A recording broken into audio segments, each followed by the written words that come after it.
مرحبا يا شباب. النهاردة هنتكلم عن أفضل 10 ألعاب موبايل تقدر تلعبها بدون إنترنت.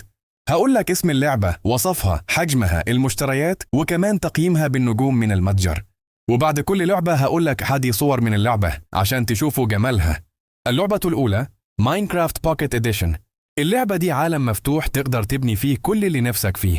حجمها حوالي 150 ميجا بايت. فيها مشتريات اختيارية زي أشكال وعوالم إضافية، لكن اللعب الأساسي مجاني. تقييم اللعبة على المتجر 4.5 نجوم من 5. دي صور من اللعبة. اللعبة الثانية ألتوز أوديسي. لعبة ركوب على الكثبان الرملية برسومات هادية وموسيقى جميلة. حجمها حوالي 100 ميجا بايت. فيها مشتريات داخلية لتخصيص الشخصيات أو إزالة الإعلانات. تقييم اللعبة 4.7 نجوم. دي صور من اللعبة. ممكن. اللعبة الثالثة شادو فايت 3. لعبة قتال وأكشن بشخصيات وحركات قتالية مميزة. حجمها حوالي 600 ميجا بايت. فيها مشتريات داخلية لأسلحة ودروع. تقييم اللعبة 4.3 نجوم. دي صور من اللعبة. بوس. اللعبة الرابعة تمبل ران 2. لعبة ركض لا نهائي بتتحدى نفسك تجري وتتفادى العقبات. حجمها حوالي 100 ميجا بايت. فيها مشتريات داخلية لعملات وشخصيات. تقييم اللعبة 4.4 نجوم. دي صور من اللعبة.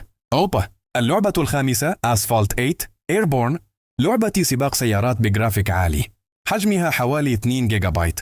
فيها مشتريات داخلية للسيارات والترقيات. تقييم اللعبة 4 نجوم. دي صور من اللعبة. اللعبة السادسة Plants vs Zombies 2. لعبة استراتيجية تحارب فيها الزومبي بنباتات متنوعة. حجمها حوالي 500 ميجا بايت. فيها مشتريات عملة وفتح نباتات. تقييم اللعبة 4 نجوم. دي صور من اللعبة. اللعبة السابعة لودو كينج.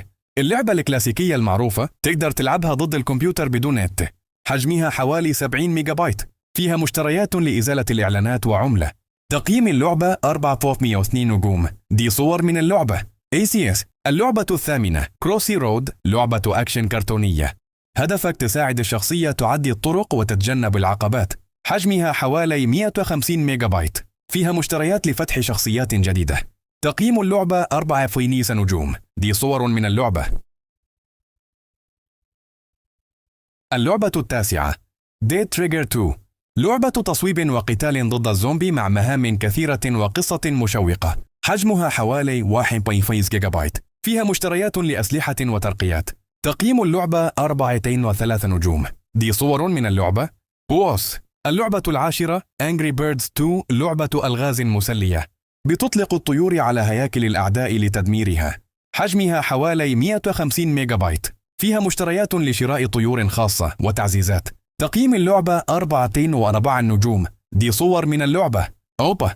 كل الألعاب دي تقدر تنزلها بسهولة من جوجل بلاي أو آب ستور، وروابط التحميل في وصف الفيديو.